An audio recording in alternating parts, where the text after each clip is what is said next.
ज्ञान गंगा गीता चैनल में आपका स्वागत। संक्षिप्त श्रीमद् भागवत कथा अध्याय 3। तीसरा अध्याय। सूत जी ने कहा है, ऋषियों, नारद जी ने सनकादिकों से कहा कि मैं अवश्य ही श्रीमद् भागवत की कथा का ज्ञान यज्ञ प्रारंभ करूंगा। आप कृपया हमें वह स्थान बताइए जहां मैं इसे आरंभ करूं। सनकादिकों ने कहा कि हरिद्वार के समीप गंगा जी के तट पर आनंद नामक एकांत वृक्ष एवं लताओं से संपन्न मनोहर स्थान इस कथा के लिए उपयुक्त है। वहां आप इसका आरंभ करो। ये सुनकर नारद जी श्रीमद् भागवत की कथा का ज्ञान यज्ञ करने के लिए वहां पहुंचे। साथ ही सनकादिक ऋषि भी आए। इस यज्ञ का समाचार सर्वत्र फैल गया, अतः इसे सुनने के लिए भृगु आदि ऋषि, वेद वेदांत आदि शास्त्र, गंगा आदि नदियां, पुष्कर आदि सरोवर, दंडक आदि वन अपने अपने दिव्य स्वरूप धारण कर कथा सुनने के लिए आए। जब इस कथा के आरंभ में शंख ध्वनि हुई तो आकाश से पुष्प वर्षा होने लगी। प्रारंभ में सनकादिक ऋषियों ने कहा कि इस पुनीत श्रीमद् भागवत में 12 स्कंद और 18,000 श्लोक हैं। जहाँ ये कथा होती है वह अर्थान तीर्थ बन जाता है। हजारों अश्वमेध यज्ञ और सैकड़ों वाजपेय यज्ञ श्रीमद् भागवत की कथा के 16वें। ओम नमो भगवते वासुदेवाय इस मंत्र के आधे या चौथाई भाग के भी जपने से उत्तम गति प्राप्त हो जाती है।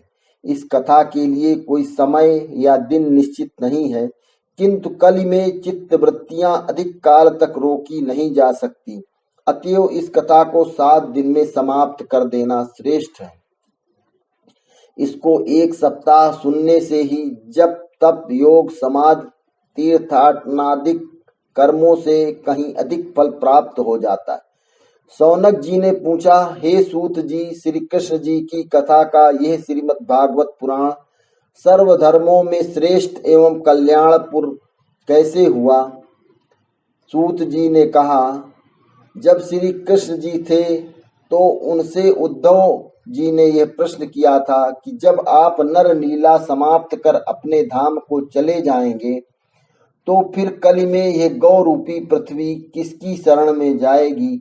यह प्रश्न सुनकर श्री कृष्ण जी चुप हो गए और अपने तेज को श्रीमद् भागवत में स्थिर कर अंतर ध्यान हो गए।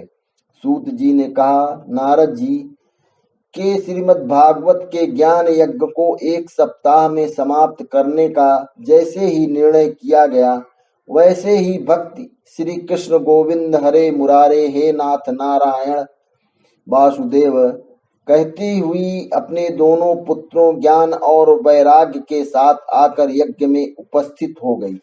ये देखकर सबको आश्चर्य हुआ। भक्ति ने नम्रता पूर्वक कहा, मुझे तो इस कलि ने नष्ट कर दिया था, किंतु श्रीमद् भागवत की कथा के इस ज्ञान यज्ञ ने फिर मुझे जीवन प्रदान किया। संत ही व्यक्ति को सही दिशा देने में सक्षम है और श्रीमद् भागवत कथा व्यक्ति को संसार के भवसागर से पार पाने में सफल बनाती है।